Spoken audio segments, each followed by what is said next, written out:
वैसे स्टूडेंट जो normally university के लिए अप्लाई करते हैं तो वो कैसे फाइंड आउट करें कि कौन सी डिग्री उनके लिए बेस्ट रहेगी? तो कहूँगा कि इंटरनेट सबसे बड़ी आपका सोर्स है। स्टूडेंट जो नहीं करते बस अंधाधुंध किसी में भी अप्लाई करते हैं कि एडमिशन हो जाए, बाद में जाके बस्ते बनते हैं। तो मुझे ये बताया कि लोगों की वार्निंग क्यों आती है? ऐसी यूनिवर्सिटी में आके आपकी जो लाइफस्टाइल है, आपका पढ़ने का तरीका जो प्रॉपर चेंज होता है। अगर आप एक ही बिहेवियर लेके यहाँ आएंगे, आप सोचेंगे कि बस एंड पे पढ़ूंगा और मैं अच्छा ग्रेड ले जाऊँ, तो ये तो नहीं होता। कैलकुलस मेरे लिए बहुत मुश्किल रही है यूनिवर्सिटी में। समझ नहीं आती थी क्लास में? समझ आती नहीं थी। आपकी कैलकुलस एक मेन रीजन थी वार्निंग बनाने की। अभी जो स्टूडेंट्स हैं वो कैसे बच सकता है यार? को भी समझ नहीं आ रही, असाइनमेंट भी उससे नहीं हो पा रही। सबसे पहले तो आप जो है अपने कोर्स के साथ सिंसियर रहें। बस यही कि आप क्लास में समझें। स्टूडेंट वीक होता है, दूसरा कहता है हमेशा तुम मेरे पास आ जाते हैं समझने के लिए। कैलकुलस और प्रोग्रामिंग ही दो मेन ऑब्स्टेकल्स होते हैं वार्निंग के। नॉर्मली जब वार्निंग 1 आ जाती है, वैसे स्टूडेंट इसको लाइट ले रहे हो, उन्हें आने वाले वक्त का पता नहीं होता ना। असल में सी ग्रेड कहाँ मिलता है? एवरेज पर मिलता है कि ये डिपेंड करता है टीचर्स पे भी। एब्सोल्यूट ग्रेडिंग नहीं आजकल फॉलो। मिड 1 आपका बुरा हो गया, नंबर नहीं है। 2 एग्जाम अब करीब है, ठीक है। फाइनल एग्जाम बड़ा गेम चेंजर, बहुत ज्यादा गेम चेंजर। टेंशन उसी दिन से शुरू हुई थी जिस दिन कैलकुलस का रिजल्ट आया था। हम दोनों का ही एफ आया था, तो हम दोनों सर पकड़ के बैठे थे। आपने पढ़ाई की थी सेमेस्टर में? नहीं, इतनी नहीं की थी। तो मेरा एफ ग्रेड आया था कैलकुलस में, और दूसरी तरफ से मेरी यूप भी फेल हो गई थी। आपने एक प्रोजेक्ट खुद कर लिया ना, आपका पूरा कोर्स आपको मतलब फिंगर टिप्स पे आ गया। आपकी जब वार्निंग आपने क्लियर की थी, आपको उम्मीद थी कि क्लियर हो जाएगी? तो इंसान जब तक कोई चीज़ देखता नहीं है ना अपनी आंखों से, तब तक वो ना उसे डरता है। तो एक दफ़ा आगे जाके देखेंगे क्या होगा। तो मैंने ऊप उठाई, उसमें मेरा A+ आ गया, अपॉर्चुनिटी आपको मिली। हाँ जी। तो उसकी वजह से मेरी वार्निंग भी क्लियर होगी, मेरा GPA भी अच्छा हो गया एक दफ़ा। फाल 24 की बात करते हैं। एक बच्चे के बुरे पेपर हुए और उसको आइडिया हो जाता है कि मैं सब्जेक्ट में फेल हो जाऊंगा, प्रोग्रामिंग हो या कैलकुलस हो। राइट आफ्टर दैट उसको क्या करें? ये ऐसा टाइम होता है, या तो आप इसको प्रॉपर ज़ाया कर दो। हमारी एक अच्छी अपॉर्चुनिटी है जहां बच्चा अच्छा ग्रेड ले सकता है। अगर आप मतलब रिवाइव करना चाह रहे हैं अपनी GPA को, तो ये बहुत अच्छा ऑप्शन है आपके पास। जब आपका वार्निंग 2 खत्म हुई माशाल्लाह, तो अब क्या खुशी हुई थी? खुशी तो बहुत ज़्यादा थी। मैं आपके ख्याल में कोई सिंगल पॉइंट बताएं, जो अभी स्टूडेंट पढ़ रहे हैं उनको नहीं पता कि आगे क्या आने वाला है। वार्निंग जब लगती है तो तब उसकी फीलिंग बंदा फील करता है। आपके ख्याल में सबसे इंपॉर्टेंट क्रूशियल पॉइंट क्या है कि वार्निंग को अवॉइड कैसे किया जाए? वार्निंग को अवॉइड ये कि आप एक तो देख लें, आपने अगर किसी चीज़ में कदम रखा है, यूनिवर्सिटी में आए हैं इसमें, तो आपका मकसद क्या था। जिस तरह माशाल्लाह आपने वार्निंग क्लियर की, तो मुझे इस पर शेर भी याद है। वो शेर ये है, वो कौन सा उकदा है जो वाह हो नहीं सकता, हिम्मत करे इंसान तो क्या हो नहीं सकता। वेला न रहा कुछ करदा तो रहे, यानी कुछ ना कुछ आपको करना है, आपको टाइम वेस्ट नहीं करना। फ्रीलांसिंग की तरफ आप कैसे आए और नए स्टूडेंट्स को क्या रिकमेंड करते हैं कि वो कहाँ से स्टार्ट करें? नॉर्मली स्टूडेंट के तो अगर किसका लिंक नहीं है तो वो क्या करें? आपको थोड़ा सा जो है सोशल होना पड़ेगा, अपना नेटवर्क स्ट्रॉन्ग करना पड़ेगा। अस्सलाम वालेकुम डियर व्यूअर्स। आज का जो पॉडकास्ट है वो हमारा इस पर है कि जब स्टूडेंट यूनिवर्सिटी के अंदर आता है for any undergraduate programme, तो ज़ाहिर सी बात एक ट्रांजिशन होती है from annual system to semester system. और हम देखते हैं कि जो बड़ी यूनिवर्सिटीज़ हैं लाइक फास्ट, नस्ट, कॉम्पसेट, जीकी वगैरह या इवन लम्स, उसमें GPA लेना कोई आसान काम नहीं है पहले सेमेस्टर के अंदर। और ये एक रूल होता है, एकेडमिक रूल है कि जब भी CGPA आपका 2 से कम आएगा तो उस पर एकेडमिक वार्निंग लगती है। अब हर यूनिवर्सिटी का एक डिफरेंट मैकेनिज्म है उसको डील करने का। फास्ट के अंदर यह है कि अगर आपकी एकेडमिक वार्निंग 1 लगती है क्योंकि आपका GPA 2 से कम आया, तो फिर सेकंड सेमेस्टर में आपको चांस दिया जाता है। जिन कोर्सेज में स्टूडेंट का F ग्रेड आता है या जिनमें D ग्रेड आता है, तो उनको चांस दिया जाता है कि उसको आप इम्प्रूव करें ताकि आपका सेकंड सेमेस्टर में जो GPA है वो 2 या उससे ज़्यादा हो जाए। लेकिन हमने ये ऑब्जर्व किया है कि काफ़ी स्टूडेंट स्ट्रगल करते हैं और वो 2 या 2 से ज़्यादा GPA नहीं ले पाते। तो उसका आउटकम क्या निकलता है कि उनकी फिर एकेडमिक वार्निंग 2 लग जाती है। तो ये बहुत एक मुश्किल सिचुएशन होती है जिसमें स्टूडेंट चला जाता है और वहाँ से रिकवर करना। फिर हमने ये देखा है कि बहुत ही थोड़ी परसेंटेज के स्टूडेंट्स होते हैं जो कि सेकंड वार्निंग से वापस आते हैं, वार्निंग को यानी खत्म करते हैं। और खुदा ना खास्ता नेक्स्ट सेमेस्टर के अंदर या इवन क्योंकि उसके बाद समर होता है, उसमें भी कुछ कोर्सेज ऑफर होते हैं जो उनको वो रिपीट कर सकता है या उसने फेल किए होते हैं वो दोबारा पढ़ सकता है। अगर सेकंड वार्निंग क्लियर नहीं होती तो फिर उसका रिजल्ट क्या होता है कि थर्ड वार्निंग लगती है और उसका मतलब है कि यूनिवर्सिटी से वो स्ट्राइक ऑफ हो जाएगा, फिर उसका एडमिशन कैंसिल हो जाएगा। यूनिवर्सिटी एक फेवर उसको ये देती है कि वो री एडमिशन टेस्ट के लिए दोबारा अप्लाई करे। जब बच्चे रेगुलर जो नया बैच होगा, लेट्स सपोज अभी 2024 है, तो 2025 में जब एडमिशन ओपन होंगे तो नया स्टूडेंट्स अप्लाई करते हैं, उनके साथ वो भी एडमिशन टेस्ट देगा और उसका एडमिशन तब सिक्योर होगा अगर वो मेरिट पर आएगा। फॉर एग्जांपल वो CS के अंदर था, तो अगर CS के मेरिट पर आएगा तो तब उसका CS में एडमिशन होगा। हो सकता है किसी और कंप्यूटिंग डिग्री में उसका मेरिट बने तो फिर उसको CS से किसी और डिग्री में मूव करना पड़ेगा। और उसका नुकसान क्या है? उसका नुकसान ये है कि अगर CS में भी हो गया तो ऐसे कोर्सेज जिनमें ग्रेड C से कम हुआ वो तो वैसे खत्म हो जाएंगे। ठीक है, उससे क्या होगा कि आपका पैसा भी ज़ाया हुआ और प्लस आपका टाइम भी ज़ाया हुआ। और अगर आपका एडमिशन ना हुआ तो इसका मतलब फिर आप स्ट्राइक ऑफ हो गए, यूनिवर्सिटी चले गए, फिर आपके हाथ में कुछ भी नहीं आ सकता, आप किसी और यूनिवर्सिटी भी मूव नहीं कर सकते। ये बहुत बड़ा अलमी है।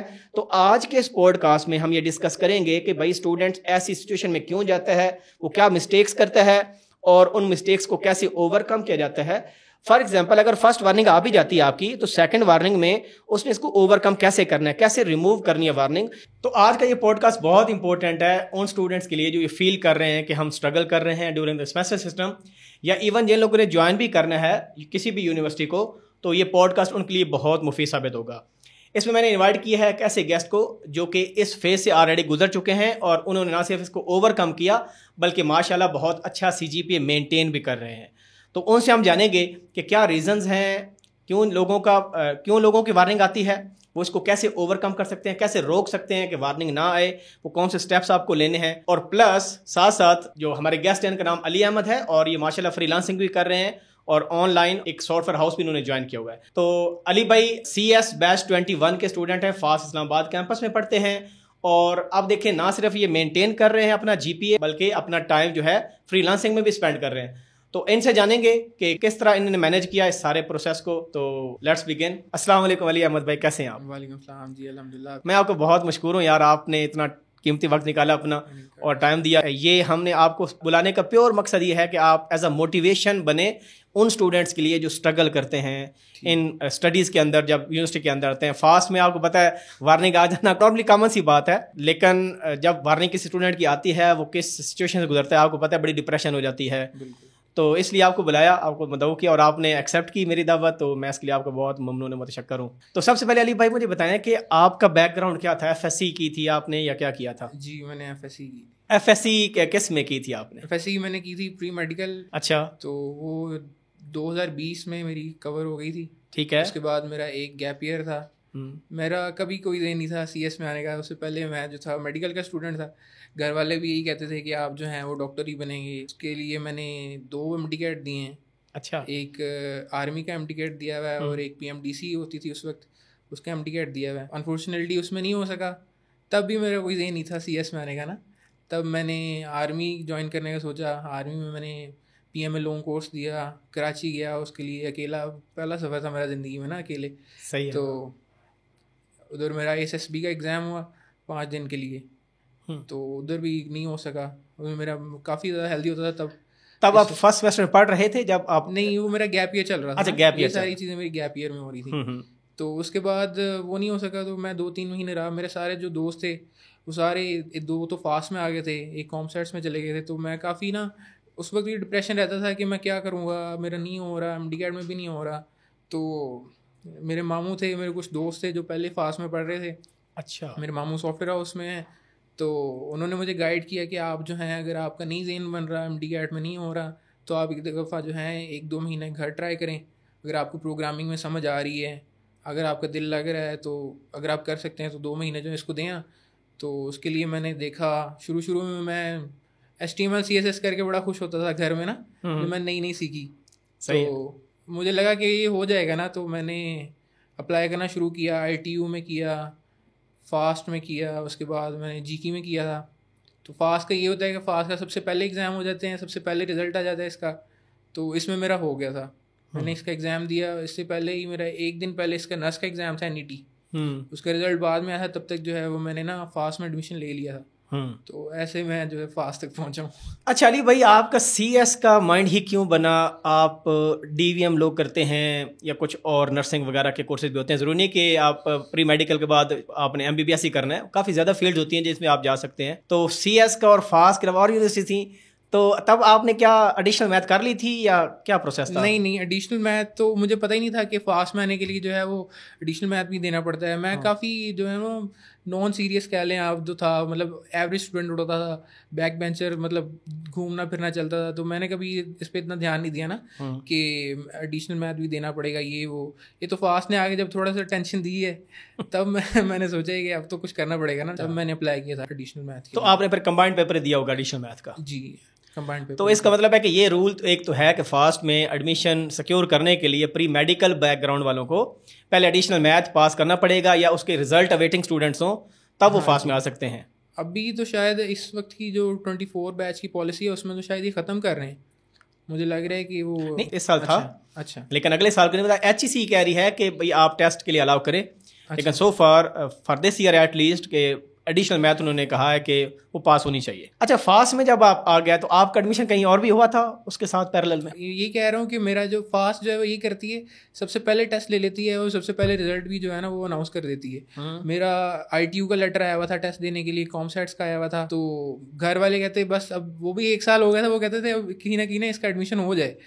तो फास्ट में हो गया एडमिशन, वो कहते कि अब छोड़ो, अब कहीं होने जाना फास्ट। मेरे मामू जो थे पहले इंडस्ट्री में थे, उन्हें पता था कि अच्छी यूनिवर्सिटी है, रेपुटेशन अच्छी है, बैकग्राउंड, तो वो कह रहे हैं कि बस ठीक है ना फास्ट में ही आप जाओ। अच्छा, क्योंकि आप टोबा टेक सिंह के हैं, फैसलाबाद डिवीजन, तो आपका लाहौर कैंपस में हुआ था इस्लामाबाद कैंपस? ख्वाहिश मेरी यही थी कि लाहौर में हो, क्योंकि लाहौर कैंपस वाली एरिया में ही हमारा जो है वो घर है। काफ़ी मैंने ये सोचा था कि मैं लाहौर में ही जाऊँगा तो वो ईजी रहेगा। कभी ये नहीं सोचा था कि घर से इतना दूर आके पढ़ूँगा ना। मैं वैसा लड़का था कि जो मतलब घर में ज़्यादा रहना, ये घूमना फिरना बस, कभी सोचा नहीं कि बाहर जाके पढ़ना पड़ेगा हॉस्टल्स में। तो जब मैंने सोचा देखा रिजल्ट कि मेरा इस्लामाबाद में हुआ है, तब लाहौर का मेरिट ज़्यादा होता था। मैं काफ़ी परेशान हुआ ना इस वजह से। खुशी भी थी कि हो गया है। किसी भी कंप्यूटिंग डिग्री में मीन्स नहीं हुआ? CS के अलावा वहाँ पर SCA DS में हो गया था। अच्छा, तो मेरा हमेशा से यही था कि या SC में या CS में ही जाऊँ। ठीक है। तब DS जो थी, एक तो मैंने इतना सुना नहीं था इस फील्ड के बारे में। ये भी चीज़ होती है कि आपको जो है वो हर चीज़ की ना अवेयरनेस रखनी चाहिए। अगर आप जहाँ जा रहे हैं DS क्या चीज़ आपको पता होना चाहिए पहले अप्लाई करने से। तो मुझे नहीं पता था उस वक्त, CS का ही पता था ज़्यादा, चलते ही CS ऐसी एक स्टीरियोटाइप बना हुआ है। तो मैंने कहा चलो ठीक है, CS नहीं हो, अगर नहीं हो रहा तो मैं इस्लामाबाद तो करना देख लेंगे। तो ऐसे ही इस्लामाबाद कैंपस। हत्ता कि अभी आप देखें तो आप स्ट्रीम आपने स्पेशलाइजेशन करनी है, लास्ट ईयर में आप माशाल्लाह हैं, तो अभी आपका AI डाटा साइंस में सारा ज़हन बन गया।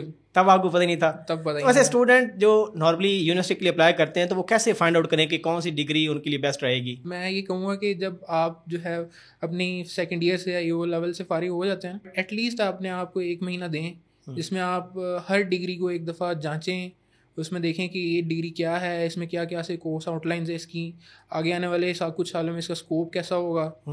तो आप देखें कि आपका इंटरेस्ट बिल्ड किस चीज़ में हो रहा है। स्टूडेंट कैसे पता चलेगा कि एक्सप्लोर कैसे कर पाएगा कि कौन सी स्ट्रीम उसके माइंडसेट के साथ मैच कर रही है? मैं तो कहूँगा कि इंटरनेट सबसे बड़ी आपका सोर्स है इसमें। यूट्यूब से आप एक्सप्लोर करें, यूट्यूब चलाएं, जो एक्सपर्ट्स बैठे होते हैं। हाँ, सारे कोर्सेज होते हैं, आप थोड़ा सा देखें, इंट्रोडक्शंस लें कोर्सेज की, ये क्या करवा रहे हैं, आगे कैसे काम करती है ये चीज़। तो आपको काफ़ी पता चलता है कि मेरा इंटरेस्ट डेवलप हो रहा है, ये काम मैं कर सकता हूँ नहीं कर सकता हूँ। कुछ स्टूडेंट जो नहीं करते वो बस अंधाधुंध किसी में भी अप्लाई करते हैं कि एडमिशन हो जाए, तो बाद में जाके बसले बनते हैं। जब आप फर्स्ट सेमेस्टर में आए और 2021 में, और अभी जो 24 बैच है उनका फर्स्ट सेमेस्टर चल रहा है, तो फास्ट में आने के बाद क्योंकि आपके कुछ दोस्त होंगे, कुछ और दोस्त भी आपके हैं वैसे जो CS कर रहे हैं, जो जिन्होंने प्री मेडिकल किया था? 2-3 को मैं जानता हूँ, मेरे दोस्त रहे हैं, अभी भी हैं। कौन सी यूनिवर्सिटी से कर रहे हैं वो? अभी फास्ट ही कर रहे हैं, इस्लामाबाद कैंपस से। तो मुझे ये बताया कि लोगों की वार्निंग क्यों आती है? मींस कि एक तो चलो ट्रांजिशन तो है ये ना एनुअल सिस्टम से सेमेस्टर सिस्टम के अंदर, लेकिन जो मुझे पता है 2 मेन कोर्सेज वो प्रोग्रामिंग और कैलकुलस है, और यही दोनों रीजंस बनती हैं वार्निंग बनाने की। आप देखें ना कि FSC लेवल के स्टूडेंट के हिसाब से AO लेवल्स का मैं ना पढ़ा है ना मुझे इतना पता है, मगर जब जितना देखा है कि वो कॉन्सेप्चुअल स्टडीज़ पे ज़्यादा फोकस होता है। बोर्ड में आप ज़्यादा फोकस बस आपका होता है कि अगर आप बोर्ड के पेपरों से 1.5 माह 1 माह पहले भी पढ़ लेंगे ना अच्छी तरह, तो आप जो है वो अच्छे मार्क्स ले सकते हैं। तो मैं ऐसे ही लड़का था कि बस एंड में पढ़ेंगे तो देख लेंगे। फास्ट में आके ना ऐसी यूनिवर्सिटी में आके आपकी जो लाइफस्टाइल है, आपका पढ़ने का तरीका जो प्रॉपर चेंज होता है। आप जितनी जल्दी उसे अडॉप्ट कर लेंगे उतनी जल्दी जो है वो आप वार्निंग से ऐसी चीज़ों से बच सकते हैं।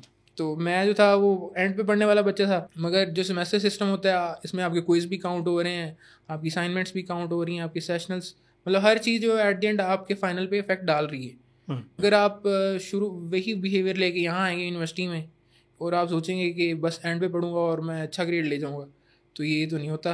बस आप जो है वो थोड़ा बहुत टाइम जो अपने डेली रूटीन में से ना देते रहें। अपनी असाइनमेंट्स आई हैं तो उन्हें एटलीस्ट डेटा स्ट्रक्चर्स तक, DB तक अपनी असाइनमेंट्स खुद करें। अभी ChatGPT आ गया है, वो कुछ बच्चे जो हैं वो मतलब बस ChatGPT से करवा लेते हैं, मगर जब तक आपको कोड की समझ नहीं है वो समझ ऐसी आएगी कि आप जब तक कोड खुद नहीं करते। अच्छा। प्रोग्रामिंग में कैलकुलस जो थी वो मैं हमेशा से ही मैथ में वीक रहा हूँ, मैं अपना बताऊँगा आपको। तो कैलकुलस मेरे लिए बहुत बहुत मुश्किल रही है यूनिवर्सिटी में, काफ़ी स्ट्रगल किया है कैलकुलस। समझ ही नहीं आती थी क्लास में कि आती थी समझ आती नहीं थी। आती नहीं थी। हाँ जी। और आप उसका कोई तोड़ निकालते थे फिर? कैलकुलस की एक तो कोर्स आउटलाइन जो यहाँ की है वो अगर आप देखेंगे एफएससी में ना, तो कोर्स आउटलाइंस का बहुत फ़र्क होता है। अच्छा। तो वहाँ पे जो आपकी बुक में लिखा हुआ है वहीं उसी में से तो आ जाएगा। यहाँ क्या होता है, यहाँ पे आपकी जो है ऑब्जर्वेशंस, आपको वर्ड प्रॉब्लम्स देते हैं, उसमें आपको प्रॉपर वो एक दफ़ा जांचते हैं कि समझ आ रही है नहीं आ रही बच्चे को। अच्छा। तो वो एक थोड़ा सा पढ़ाई का जो है सिस्टम थोड़ा सा चेंज होता है। तो आप फॉर एग्जाम्पल क्विज होते थे, असाइनमेंट आती है आपको, ज़ाहिर है क्विज में भी आपने अच्छा परफॉर्म नहीं किया होगा क्योंकि समझ ही नहीं आती थी। तो अभी स्टूडेंट उसी फेज से गुजर रहा है, उसका लेट्स सपोज उसको क्लास समझ नहीं आ रही, पहला क्विज हुआ उसके 0 नंबर आ गए या 2-3 नंबर आए आउट ऑफ 10 फॉर एग्जाम्पल। जब मिस्टेक्स आपसे हुई थी, यानी ज़ाहिर है आपकी कैलकुलस एक मेन रीज़न थी वार्निंग बनाने की, तो अभी जो स्टूडेंट्स हैं वो कैसे बच सकता है यार कि उसको भी समझ नहीं आ रही, असाइनमेंट भी उससे नहीं हो पा रही। तो यूट्यूब में भी आपको पता है प्लेलिस्ट काफ़ी पड़ी होती हैं, टॉपिक वाइज भी चीज़ें पड़ी होती हैं, तो अभी उनको क्या इनिशिएटिव लेना है कि उस चीज़ से बचें? सबसे पहले तो आप जो है अपने कोर्स के साथ सिंसेयर रहें, क्लास में देखें कि बेस्ट यही कि आप क्लास में समझें। अगर आपको नहीं आ रही तो आप जो है अपने दोस्तों से कांटेक्ट कर सकते हैं। मैं जो था वो किसी न किसी को कहना है कि मुझे समझा दो यार, लाइब्रेरी में आके समझा दो। अगर नहीं समझ आ रही तो टीचर्स अगर टाइम नहीं निकल रहा तो एट द एंड आपके पास ये होता है कि आप जो है वो घर जाएँ, आराम से फ्रेश हों, और यूट्यूब पे आपके पास ढेर सारा मटीरियल मिल जाएगा आपको ना पढ़ने के लिए। कैलकुलस में तो काफ़ी अभी पढ़ा रहे हैं चैनल्स, तो उसमें आपको पूरी प्लेलिस्ट मिलती हैं, आपकी जो बुक अभी चल रही है उसी के हिसाब से मिल जाती हैं। थॉमस कैलकुलस चल रही होती है। थॉमस के तो ऐसे स्टूडेंट को कोई करवाता है? क्योंकि जो स्टूडेंट वीक होता है दूसरा कहता है हमेशा तू मेरे पास आ जाता है समझने के लिए, कोई खुद भी कर लेता है। यही होता है कि एक बच्चा जो इंट्रोवर्ट है ना, किसी को बोल सकता है इतना कि यार मुझे करवाओ, और उसको आगे से ही पता है कि कोई रिस्पॉन्स अच्छा नहीं आ रहा, तो उसके पास कोई और हल बचता नहीं है ना। तो वो यही कहता है कि अब मैं जो है वो यूट्यूब से ही सीखूंगा। ज़्यादातर यूट्यूब पे ऑलमोस्ट सीएस की सारी प्लेलिस्ट मिल जाती हैं आपको। तो यानी बेहतर मतलब ये कि आपको प्रॉब्लम को फौरन सॉल्व करना चाहिए, ना कि वो प्रॉब्लम फिर बढ़ता फिर कैंसर बन जाए। यही इजी रहता है कि आप जितनी जल्दी अपनी रूटीन सेट कर लेंगे ना, मतलब ये कोई इतना मुश्किल नहीं है। लगता था जब, क्योंकि मैं आया था कि बस चिल रहना है, कोई काम नहीं करना। अगर आप अपना दिन का टाइम मैनेज करना सीख लें तो आप जो है वो इन चीज़ों में नहीं पढ़ने वाले, आप बच जाएंगे इन सब से। बस आपने यूनिवर्सिटी से आना, आराम करें, दिन में जो है वो बस एटलीस्ट अपने जो क्विज़ आ रहा है या कोई भी डेली टास्क आ रहा है उसको एक दफ़ा देख लें, आपके जहन में वो चीज़ रहेगी। वैसे मैंने ठीक बताया ना कि कैलकुलस और प्रोग्रामिंग ही 2 मेन ऑब्स्टेकल्स होते हैं वार्निंग के लिए। हाँ, यही अगर ये क्लियर हो जाए फिर वार्निंग नहीं आएगी। बाकी और कोई कोर्स पहले सेमेस्टर में मुश्किल है नहीं इतना, और ये प्री रिक्विजिट भी हैं। आगे भी ऊप है और फिर मल्टीवेरिएबल कैलकुलस। हाँ जी, अभी मल्टीवेरिएबल डिफरेंशियल होती थी, हाँ अभी मल्टीवेरिएबल आ गई। डिफरेंशियल की जगह लीनियर अलजेब्रा कर दिया, लीनियर अलजेब्रा कर दिया। ऐसे लीनियर थर्ड सेमेस्टर में होता था। अच्छा, अभी डीएस में वो सेकंड सेमेस्टर में आता है, सीएस में वो अभी भी थर्ड में ही आता है। अच्छा, तो अपनी फीलिंग नॉर्मली जब वार्निंग 1 आ जाती है, वैसे स्टूडेंट इसको लाइट ले रहे होते हैं मेरे ख्याल में एट टाइम्स ना, उन्हें आने वाले वक्त का पता नहीं होता ना असल में। हाँ, कि वार्निंग आपके ऊपर क्या असर डालने वाली है। आपको तो कोई नहीं, वार्निंग आ गई है, देख लेंगे, कर लेंगे। यानी मेरे ख्याल में इसका सबसे जो बेस्ट एक अलार्म है वो ये है कि अगर आप बिलो एवरेज हो ना तो फिर अलार्मिंग बेल बजती हैं। हाँ जी। तो जो ही फ्लैक्स पर नंबर आपके लग रहे हैं, किसी असाइनमेंट के लगे, किसी प्रोजेक्ट के लगे, क्विज के लगे या मिड्स के लगे, सेशनल 1 जिसको हम कहते हैं, सेशनल 1 सेशनल 2, तो इसका मतलब है एवरेज से अगर आप बिलो हैं तो फिर चांसेस हैं कि आपके सी से कम ग्रेड आएगा। बिल्कुल। अज्यूम करें कि आपके सारे ग्रेड भी सी नेगेटिव आते हैं तो फिर भी वार्निंग लग जाएगी। फिर भी लग जाती है, क्योंकि जो सी होता है वो 2.33, डी 1 होता है, डी प्लस 1.33, सी नेग 1.67 और सी होता है 2। ठीक। तो इसका मतलब है सारे ग्रेड आपने सी नेगेटिव ले लिए, बेशक एक सी भी आपका फिर भी आपका 2 से कम जीपी आ जाएगा। तो नॉर्मली अच्छा आप क्या फील करते हैं कि कोर्सेज आपने पढ़े हैं तो ग्रेडिंग जो भी फास्ट में होती है तो सी ग्रेड कहाँ मिलता है? एवरेज पर मिलता है कि ये आपको क्या? ज्यादातर तो ये होता है कि आपको एवरेज पे ही दिया जाता है सी ग्रेड, और ये डिपेंड करता है टीचर्स पे भी। अगर तो आपका टीचर सपोर्टिव है बच्चों को लेके तो वो ये भी कर सकते हैं कि वो अगर एवरेज पे बी ग्रेड देंगे। तो एब्सोल्यूट ग्रेडिंग नहीं आजकल फॉलो होती? एब्सोल्यूट है इन अ सेंस नहीं, इसमें वो चलती है एमसी ग्रेडिंग स्कीम है फास्ट की अपनी। तो वो चलती है कि सबसे मैक्सिमम जो मार्क्स हैं वहाँ से शुरू करते हैं और एवरेज डिसाइड करते हैं कि एवरेज पे क्या ग्रेड देंगे हम। उसके बाद वो एक सेट करते हैं कि फेल कहाँ हो रहा है बच्चा, मेरी भी इस पर एक वीडियो है जीपीए के रिलेटेड ना, तो उसमें मैंने भी कवर किया कि अगर एवरेज 65 से ज्यादा हो फिर एवरेज पर आपको बी ग्रेड मिलता है, अगर 50 और 60 के दरमियान हो फिर आपको बी माइनस मिलता है, इस तरह करके फिर, और अगर 40 से बिलो एवरेज है फिर तो आपको सी मिलेगा शायद। तो ये अलार्म है कि सी आपने कोशिश करना है कि एवरेज पर या उससे ऊपर रहना है। हाँ, एवरेज से एटलीस्ट आप एवरेज पे नहीं तो एवरेज से ऊपर रहें। अगर एवरेज से आप 5-6 नंबर भी ऊपर है ना तो आप सी से तो आगे जा सकते हैं, क्योंकि एवरेज वो स्टैंडर्ड डेविएशन होती है वो अगर आप मिनिमम जो है वो 5-6 मार्क्स की होती है, तो उसमें ग्रेड चेंज हो रहा होता है ना 5-6 मार्क्स में। अगर आप एवरेज से भी 5-6 नंबर ऊपर जा रहे हैं तो आप जो वार्निंग से बच सकते हैं। अच्छा, मैंने ये फील किया है कि मिड 1 आपका बुरा हो गया, नंबर नहीं आए, मिड 2 एग्जाम अब करीब है, ठीक है, तो मिड 2 में भी नंबर लेट्स सपोज नहीं आते आपके, आप बिलो एवरेज हैं। अच्छा, पहले सेमेस्टर के जो स्टूडेंट्स हैं वो तो कोई भी कोर्स विड्रॉ नहीं कर सकते, ये पॉलिसी है फास्ट की, ठीक है, बाकी यूनिवर्सिटीज का मुझे नहीं पता, लेकिन मुझे एक चीज पता है कि फाइनल एग्जाम बड़ा गेम चेंजर होता है, बहुत ज्यादा गेम चेंजर, क्योंकि वो 50% वेटेज होती है उस एग्जाम की। तो अगर आप उसमें 50% में से भी अगर आप 35 एब्सोल्यूट्स ले रहे हैं, वो पीछे से आपके पास 15 भी हैं, 50 पे हैं, एवरेज जो है वो 45-46 यहाँ तक चलती हैं एवरेज कोर्सेज की ना 100 में से, तो तब भी आप जो है वो अच्छा मार्क्स ले सकते हैं। गेम चेंजर होता है फाइनल।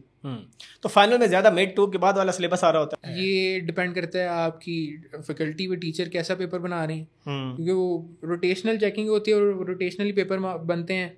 कुछ टीचर कोई पोर्शन बना रहा है, कोई टीचर कोई पोर्शन बना रहा है, तो ज़्यादातर तो वो टीचर पहले ही गाइड कर देते हैं कि हम पेपर कैसा देंगे ना, तो कुछ जो है वो कहते हैं कि सेशनल के बाद वाला ही आएगा। ज़्यादातर जो होता है वो पूरा ही कवर करते हैं। अभी उन्होंने वैसे वो आउटकम बेस्ड एजुकेशन बना के ना कोर्स लर्निंग आउटकम्स बनाई हुई हैं 2024 इस ईयर से, इस सेमेस्टर से, फॉल से ना, तो उसमें डिफाइंड हो जाता है कि CLO की वेटेज कितनी है और उसमें कौन से टॉपिक्स आ रहे हैं, तो ये इन्होंने फर्स्ट टाइम इस दफ़ा इम्प्लीमेंट चीज़ की है। अच्छा, फाइनल के बाद जब फाइनल एग्जाम आपके हो गए, लैब्स के भी हो गए, आप फील कर रहे थे कि कोई गड़बड़ हो जाएगी? मैं आपको फिर बताऊँ कि हम जो थे वो 5-6 दोस्त इकट्ठे रहते होते थे, और दोस्तों में जो है ना वो बंदा ज़्यादा टेंशन भी नहीं लेता, वो जो होगा देख लेंगे ना। सही है। तो टेंशन उसी दिन से शुरू हुई थी जिस दिन कैलकुलस का रिजल्ट आया था।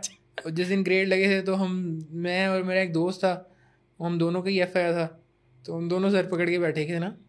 तो ऊपर से अब ये टेंशन कि घर कैसे बताएं कि F आ गया, वार्निंग आ गई है। पहले सेमेस्टर में जो है मैंने बता दिया था घर कि ये सीन हो गया है। वो अम्मी अब्बू अच्छे थे, उन्होंने कहा कि कोई बात नहीं ना, आप उनको बैकग्राउंड तो पता था कि चलो प्री मेडिकल का है तो ज़रा डिफिकल्ट, तो इस वजह से मुझे थोड़ा सा प्लस पॉइंट था घर बताने में कि आपने मैथ पहले नहीं पढ़ी, इस वजह से आपका हो रहा है, तो कोई मसला नहीं है इतना, आप अगली दफ़ा दोबारा पढ़ लेना।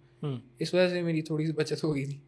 लेकिन हमने देखते हैं कि बाकी लोगों को भी जो प्री इंजीनियरिंग बैकग्राउंड के हैं, A लेवल्स के हैं, वो भी फेल होते हैं कैलकुलस में, प्रोग्रामिंग दोनों में होते हैं। कैलकुलस यही है ना कि वो इसकी कोर्स आउटलाइन है, वो आपको क्वेश्चन कोई आ रहा है एक्सरसाइज में से नहीं भी आ सकता, और जो टीचर क्लास में पढ़ाता है उसमें भी शायद नादरिया कोई चीज़ आए, बस आपको कॉन्सेप्ट आपके जो क्लियर होने चाहिए। कुछ बच्चे नहीं फंसते हैं आगे, जो आपका FSC वाला होता है ना सिस्टम, उसमें तो बस वही जो बुक में है वो आ गया, तो बच्चे उसी के आदी हुए होते हैं।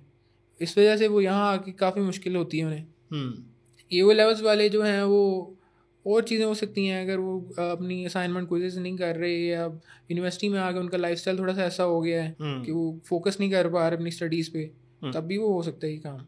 आपने पढ़ाई की थी सेमेस्टर में कि इस पढ़ाई की नहीं थी पहले सेमेस्टर में? नहीं, इतनी नहीं की थी, यानी आप फोकस्ड होकर नहीं पढ़े? फोकस्ड मैं यही कह रहा हूँ कि बस पेपर के एक दिन पहले पढ़ेंगे, कोई अच्छा बच्चा देखेंगे जिसको आ रहा हो सारा कुछ, उससे सारी चीज़ें समझ लेंगे। ठीक है, तो पहले 2-3 सेमेस्टर तक तो मेरा यही हिसाब रहा है ना हमारा। अच्छा, कि किसी पढ़ाकू बच्चे को पकड़ेंगे, वो सारा पढ़ा देगा एक दफ़ा, प्रैक्टिस तो नहीं हो पाएगी। हाँ जी, यही मसला होता है कि आप eight the end of the day पढ़ेंगे, एंड पे आगे तो आपको मसले तो आएंगे। अच्छा, आपका पहला सेमेस्टर गुजर गया, फिर सेकंड सेमेस्टर में आपने दोबारा कोर्सेज पढ़े होंगे, क्योंकि जाहिर सी बात है जब वार्निंग आए तो खुशी की बात नहीं है ना, परेशानी की बात है पेरेंट्स के लिए भी और बाकी भी सारा कुछ, और बंदा किसी को बताता भी नहीं है। लिटरली वार्निंग वाले मैंने अपने दोस्तों को नहीं बता रहे होते ना, दोस्तों को नहीं बता रहे होते लोग।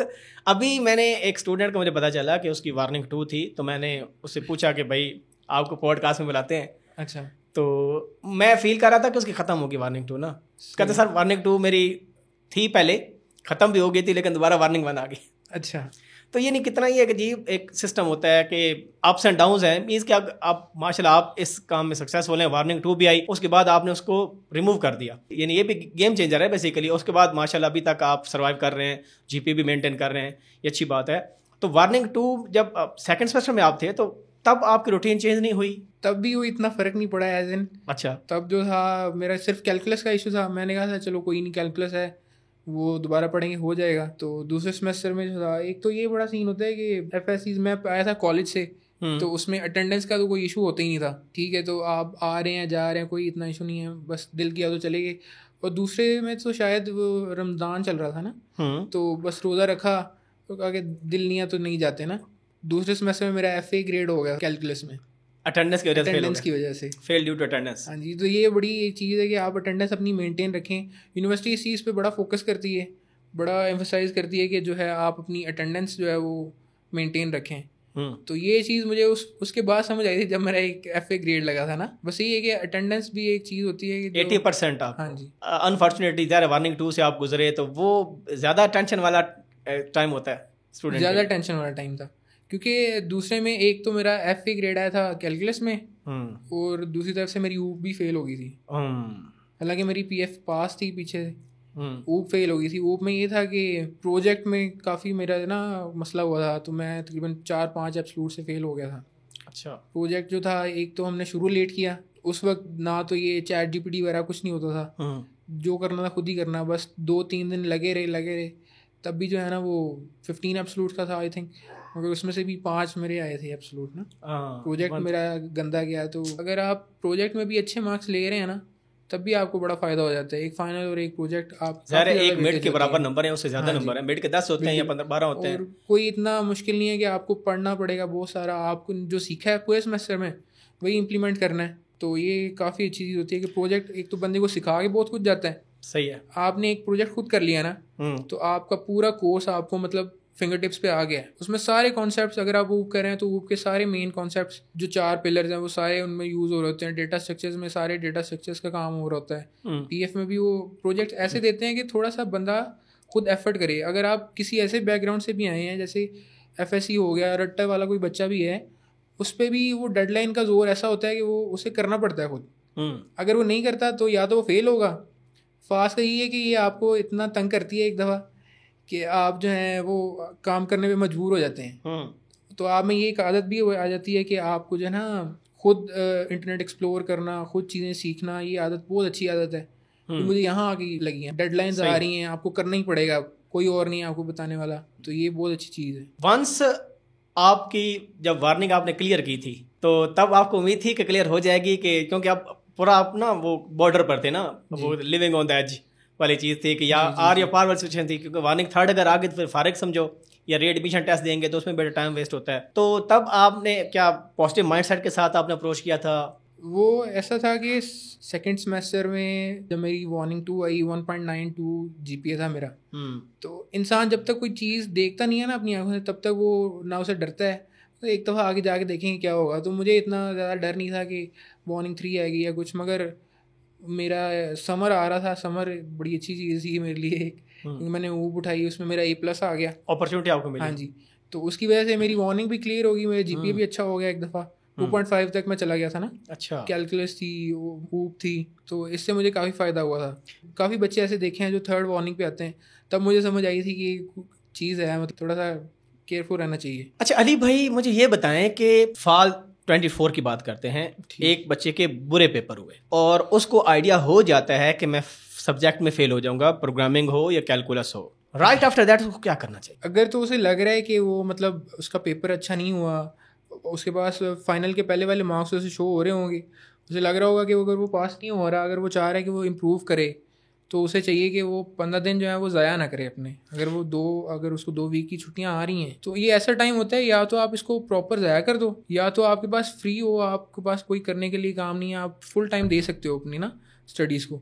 तो आपका कोर्स जो आपको लग रहा है फेल हो रहा है, तो आप उसको टाइम दो थोड़ा सा। यानी जब पता ही आपको है कि मैं इसमें फेल हो जाऊंगा, तो फिर टाइम वेस्ट ना करे, बल्कि वो कोर्स उसने अगले साल दोबारा पढ़ना है। बिल्कुल। तो बेहतर है कि उसको उसके कंसेप्ट दोबारा शुरू कर दे। अच्छा, जब क्योंकि आपने समर लगाया, और समर नॉर्मली वो बच्चे लगाते हैं जिन्होंने कोई कोर्स इंप्रूव करना हो या जो फेल हुए होते हैं। नया कोर्स आप नहीं पढ़ सकते, ये समर की पॉलिसी अब है, पहले ऐसी नहीं होती थी, लेकिन अब उन्होंने ये कर दिया। तो समर एक अच्छी अपॉर्चुनिटी है जहां बच्चा अच्छा ग्रेड ले सकता है। अगर आप मतलब रिवाइव करना चाह रहे हैं अपनी GPA को, तो ये बहुत अच्छा ऑप्शन है आपके पास।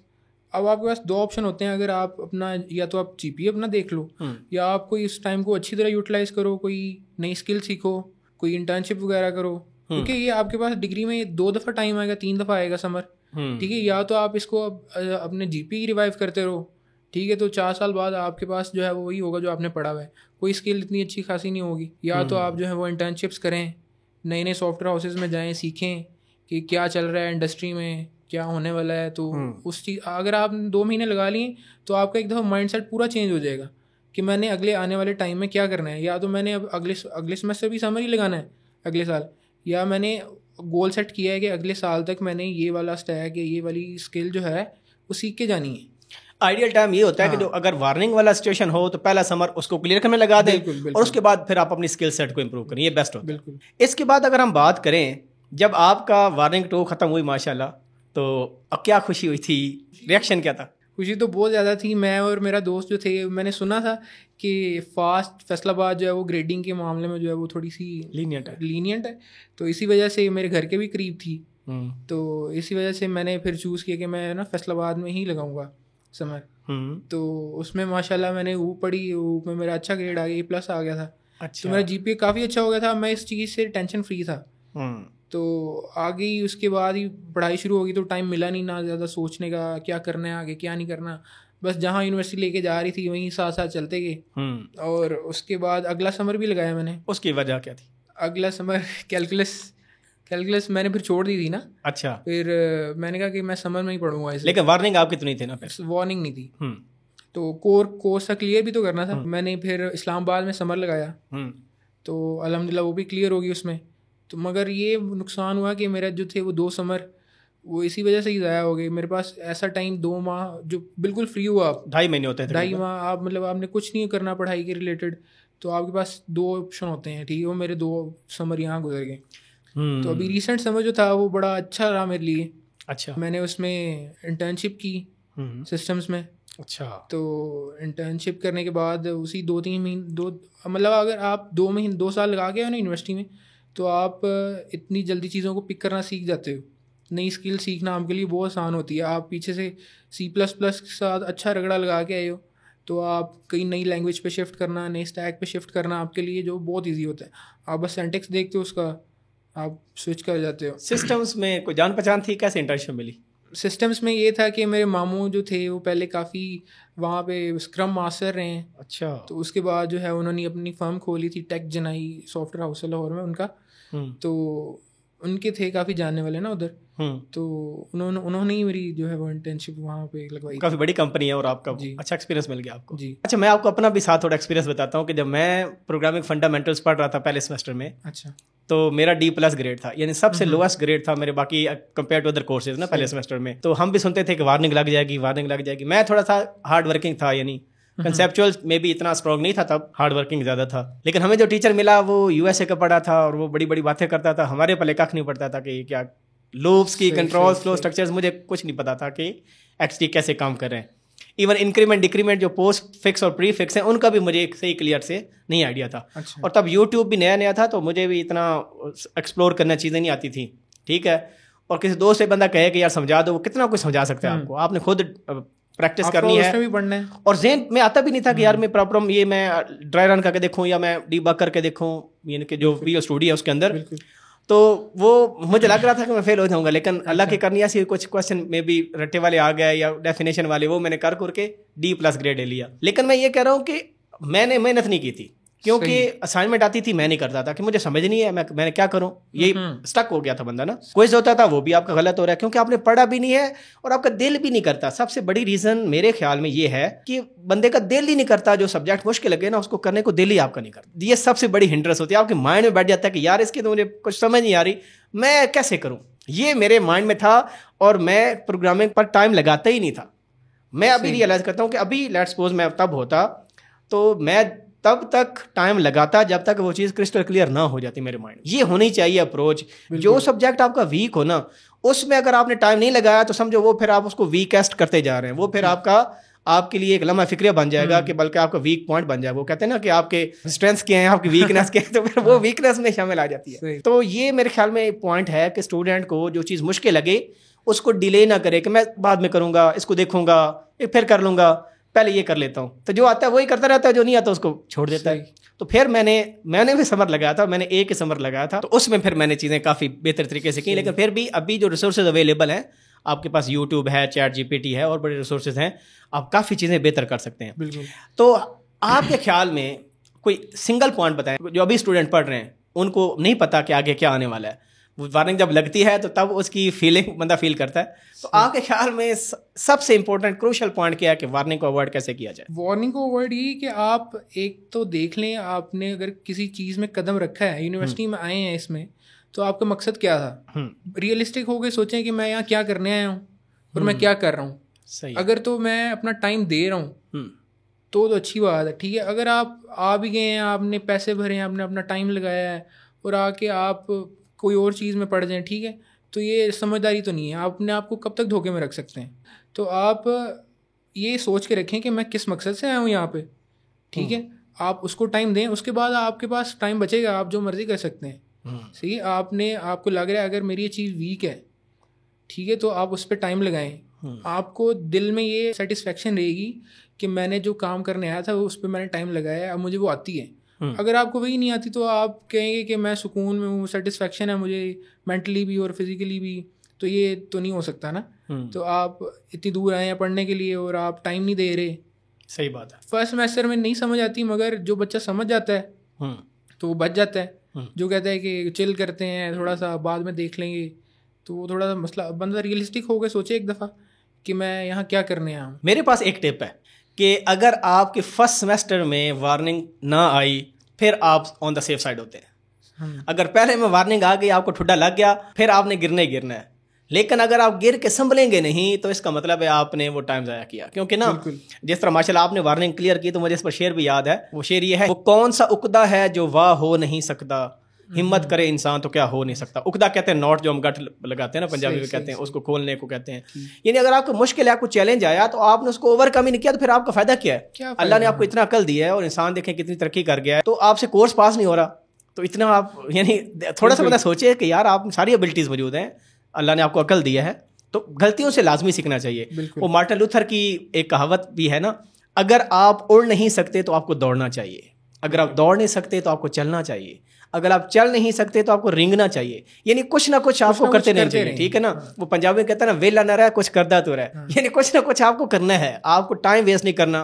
आज का सोशल मीडिया आया, कुछ लोग फेसबुक पर बैठे रहते हैं, ठीक है, इंस्टाग्राम पर बैठे रहेंगे और मूवीज़ देखेंगे, यूनिवर्सिटी के अंदर ग्रुपिंग कर लेंगे और टाइम वेस्ट करते हैं। हत्ता कि उन्होंने पैसा लगाया होता है, स्पेंड किया होता है, इन्वेस्टमेंट है ये आपके 4 साल की ना, फैमिली की तरफ से इन्वेस्टमेंट है। अब अगर आप खुद देखें कितने पैसे पे करने हो, तो क्या बंदा पे कर सकता है? नहीं कर सकता। लाखों रुपए फीस, आपकी रिहाइश का खर्चा, आपके अकोमोडेशन का, आपके खाने पीने का, ट्रांसपोर्टेशन का, बुक्स का, इंटरनेट का, कितना ज़्यादा आपका पर खर्चा हो रहा है, ये इन्वेस्टमेंट हो रही है और लाइफ टाइम इन्वेस्टमेंट है। इसको अगर आप यूज़ नहीं करेंगे तो फिर तो फारिग हो जाएंगे। मुझे आप ये बताएं कि फ्रीलांसिंग की तरफ आप कैसे आए और नए स्टूडेंट्स को क्या रिकमेंड करते हैं कि वो कहाँ से स्टार्ट करें? फ्रीलांसिंग में यही था कि मैं जब इंटर्नशिप की तो मेरा थोड़ा सा इंटरेस्ट बिल्ड हुआ ना इसमें चीज़ में। तब तो पहले से कोर्स हैं यार, पास करना है, बस चलना है। इंडस्ट्री में मैं गया, थोड़ा सा यही फ़ायदा होता है इंटर्नशिप्स का ना, आप इंडस्ट्री में बैठते हैं, अपने काम को देखते हैं कि मैंने ऐसे आगे आगे काम करना है। तो मेरे पास 2-3 माह थे, तो मैंने वो अच्छी तरह किया, सीखा, इंटरेस्ट भी बिल्ड हुआ। और सबसे बड़ा पुश आपको लगता है कि जब ना आप पहली अर्निंग अपनी खुद करते हो, सही है, तो आप माशाल्लाह, अब हम यूनिवर्सिटी में 21-22 साल 23 साल के हो गए हैं, तो अभी तो करना चाहिए ना इंसान को, सेल्फ डिपेंडेंट होना चाहिए, सेल्फ सफिशिएंट। तब मुझे बड़ी मोटिवेशन मिली उस वक्त, जब मैंने इंटर्नशिप की तो मेरी पहली अर्निंग आई उस वक्त। तो उसके बाद मैंने सोच लिया था कि अब जो है ना अपना टाइम मैनेज करना है। ये नहीं होता कि आप यूनिवर्सिटी आपसे सारा टाइम मांगती है, आप घूमें फिरें, जो आपको करना है, फन एक्टिविटी सब करें, मगर हर चीज़ का एक टाइम होता है। आप टाइम मैनेज करें, जितना आपने टाइम अपनी पढ़ाई को देना है वो मैनेज करें, जो आपने खेलने के लिए लगाना है, जो भी आपकी हॉबी वगैरह, जो भी आपकी एक्टिविटी है उसमें दें। तो ऐसे ही मैंने अपना इस सेमेस्टर का टाइम टेबल भी ऐसे ही सेट किया। सही है कि अपने जो ज़्यादातर क्लासेस हैं वो जल्दी कवर हो जाएं, बाकी टाइम जो है वो मैं अपना लगाऊँ अपने काम के लिए, नई चीज़ें सीखने के लिए। क्योंकि अब आप एक दफ़ा अगर इंटर्नशिप करके आ रहे हो ना, तो आपको मार्केट का शिफ्ट जो आ रहा है आगे, वो पता चलता है कि क्या होने वाला है, क्या चीज़ें जो मार्केट में भी चल रही हैं इंडस्ट्री में। आपने अगर अपना स्टार्टअप रखना है तो उसके लिए आपको एटलीस्ट 1-2 इंटर्नशिप्स करेंगे, आपको पता चलेगा कि सॉफ्टवेयर हाउसेस काम कैसे करते हैं। सही है। तो मैंने यही किया कि इंटर्नशिप की, उसके बाद मेरे मामू ने मुझे एक ओपन आउटसोर्स प्रोजेक्ट था वो मैंने किया, तो उधर से ही मुझे जॉब की ऑफ़र आ गई थी। सही है जी, माशाल्लाह। तो अभी मैं वो जॉब भी कर रहा हूँ, साथ साथ मेरे 2-3 प्रोजेक्ट्स हैं जो मैंने आउटसोर्स किए हुए हैं। तो ऐसे ही बस, यानी प्रोजेक्ट लेते हैं और फिर आउटसोर्स करते हैं। हाँ जी। अच्छा, ये लिंक्स, अब आपका तो चलो अंकल थे उधर, नॉर्मली स्टूडेंट के तो अगर किसका लिंक नहीं है तो वो क्या करे? यही होता है कि आप ये ना हो कि बस आप यूनिवर्सिटी में आए हैं, चुप करके पढ़ाए और घर चले गए। आपको थोड़ा सा जो है सोशल होना पड़ेगा, अपना नेटवर्क स्ट्रॉन्ग करना पड़ेगा, ठीक है। लोगों के अंदर बैठना पड़ेगा, उन्हें पता चलेगा कि आपका कैलिबर क्या है, आपको क्या चीज़ आती है। वो आपको अगर आगे रेफ़र करेंगे, उन्हें कैसे पता है कि उन्हें कोई इल्हाम थोड़ी होने वाला है कि इस बंदे को ये चीज़ आती है, ये बंदा इस चीज़ में कैपेबल है। आपका नेटवर्क अगर स्ट्रॉन्ग है, आप बैठते हैं, लोगों को आपका पता है, तभी आपको ऑफर आ सकती है। कोई ग्रुप्स हैं जो रिकमेंड करते हैं आप स्टूडेंट्स ज्वाइन करें उनको फ्रीलांसिंग के लिए? फ्रीलांसिंग के लिए तो हमारी यूनिवर्सिटी में ही 1-2 चल रहे हैं फ्रीलांसिंग पेड टास्क की, मगर उसमें प्रोजेक्ट्स थोड़े से हाई लेवल के आते हैं जो बच्चों अभी नहीं कर सकते हम। यार फर्स्ट सेमेस्टर वाले रिकमेंडेड भी नहीं है कि वो करें, कम से कम एक साल सेमेस्टर जो होते हैं 7th 8th सेमेस्टर वाले ना, तो उनके लिए वो काफ़ी हेल्पफुल है। टाइम मैनेजमेंट, अभी आप अपना टाइम इतना अच्छा मैनेज कर रहे हैं, यानी स्टडीज़ के साथ पैरेलल में आप फ्रीलांसिंग भी कर रहे हैं और सॉफ्टवेयर हाउस का काम भी आप थोड़ा बहुत कर रहे हैं, तो कैसे मैनेज कर रहे हैं टाइम? यही है कि आप, मैं कह रहा था कि आपने अपने आप को ज़हन में ये चीज़ क्लियर रखनी है कि मैंने ये काम करना है तो मैंने बस यही काम करना है। ठीक है। अगर मैंने अभी अपनी यूनिवर्सिटी 3 दिन के लिए रखी हुई है, 3 दिन के बाद जो वीकेंड आता है उसमें मैं यूनिवर्सिटी का सारा कवर करता हूँ, और उसके बाद जो है वो जितने दिन मेरी यूनिवर्सिटी होती है उसमें काम को है वो 3-4 घंटे मैक्स होते हैं, और जो छुट्टियाँ होती हैं 3 मेरे पास, उसमें जो है वो फुल टाइम देता हूँ। बाकी जो अपने प्रोजेक्ट्स चल रहे हैं उन्हें भी मैनेज करता हूँ साथ साथ, तो इजी होता है काफ़ी। ये टाइम आपको लगाना पड़ेगा। हाँ जी, पहले स्टडीज़ हैं, बाकी काम बाद में। स्टार्टअप्स में यही फ़ायदा होता है आपको कि आप हर चीज़ खुद ही करनी है, आप मैनेज भी कर रहे हो, आप उसकी मार्केटिंग जो हो गई, उसके बाद डिज़ाइनिंग हो गई, बैक एंड हो गई, डेटाबेसेस हो गए, वो सब आप खुद ही कर रहे हो ना, तो आप काफ़ी कुछ सीखते हो इन चीज़ों में। सही है। हम एक कंक्लूड करते हैं, आपकी बड़ी अचीवमेंट है और मैं आपको सल्यूट पेश करता हूँ। टू बी ऑनेस्ट, उसकी वजह यह है कि I have seen so many cases के वार्निंग 2 के बाद वार्निंग 3 लग गई और स्टूडेंट स्ट्राइक ऑफ हो गया। हमारा अपना बैच मेट एक था और वो इंटेलिजेंट भी था, ये नहीं है कि इंटेलिजेंट नहीं था, लेकिन वो ऐसी एक्टिविटीज़ में इन्वॉल्व हो गया कि ऐसे ग्रुप्स उसने बना लिए, दोस्त बना लिए जो टाइम वेस्टिंग करते थे, ठीक है, हल्ला गुल्ला इधर उधर की चीज़ें, और एट द एंड के उसको यूनिवर्सिटी छोड़नी पड़ी। तो बहुत एक दुख होता है। तो इंसान ठोकर खाता है, लेकिन वो बंदा कामयाब है who will learn from their mistakes. अगर आपने गलतियों से सबक सीख लिया तो आप कामयाब हैं। अगर आप गलतियों पर गलतियां करते ही चले गए तो फिर आपकी कामयाबी आपके पास नहीं आएगी। वो एक बड़ा मशहूर शेर है अल्लामा इकबाल का, इमरान खान भी पढ़ते रहते हैं, गिरते हैं शाह सवार ही मैदान जंग में, वो तिफल क्या गिरे जो घुटनों के बल चले। यानी अगर आप पहले ही गिरे हुए तो फिर आपने क्या गिरना है, घुटनों के बल आप चढ़ रहे हैं, तो आप एक गिर गए फिर उठें, ठीक है। और यही अल्लाह ने इंसान के अंदर ये खूबी डाली है कि वो गलतियों से सबक सीखता है, और वो कौम भी तरक्की करती है जो गलतियों से सीख के आगे चलती है। अल्लाह आपको और कामयाब करे। अली भाई आप आए, तशरीफ़ लाए, अपना कीमती वक्त निकाला, और पर्पज़ ये था कि आपको एज अ रोल मॉडल बनाया जाए, एक मोटिवेशन के तौर पर रिप्रेजेंट किया जाए कि भाई एक मेडिकल बैकग्राउंड वाला बच्चा अगर सेकंड वार्निंग से ओवरकम कर सकता है, वापस रूटीन पर आके जीपीए मेंटेन कर सकता है, व्हाई नॉट ए लेवल वाले स्टूडेंट, प्री इंजीनियरिंग वाले लोग मेरे पास आते हैं कि हम प्री इंजीनियरिंग की हुई है, हम कोडिंग कैसे करें, हम स्टक ऑफ हो गए, हमें समझ नहीं आ रही, हमसे नहीं हो पा रहा। भाई अगर प्री मेडिकल वाला बंदा ये काम कर सकता है, और आपके वक्त में तो रिसोर्सेज कम थे, अवेयरनेस नहीं थी। आज देखें यूट्यूब आप में, अब जिस हम पॉडकास्ट कर रहे हैं, तो ये भी some sight of green light है, ठीक है, there is a light at the end of tunnel कहते हैं। तो आगे रोशनी है आपके लिए, बस आपने हिम्मत नहीं हारनी। मैं सबको रिकमेंड करता हूँ, जितने स्टूडेंट्स ये पॉडकास्ट देखेंगे, आप एज अ इंस्पायरेशन लें अली भाई को और इनसे मोटिवेशन हासिल करें। इन्होंने ओवरकम किया, आल दो इनकी वार्निंग 2 के बाद इन्होंने ओवरकम किया, लेकिन मैं चाहता हूँ आपकी वार्निंग 1 भी ना आए। Being a teacher and being a parent और बीइंग अ बिग ब्रदर, मैं यही चाहता हूँ, अगर मेरा छोटा भाई हो, मेरा बेटा यूनिवर्सिटी में हो, तो बीइंग पेरेंट मुझे बड़ा अनोइंग और इरिटेशन होगी जब मैं अपने बच्चे का रिजल्ट सुनूंगा कि उसकी वार्निंग लग गई है। ठीक है, बंदा किसी को बता नहीं सकता यार।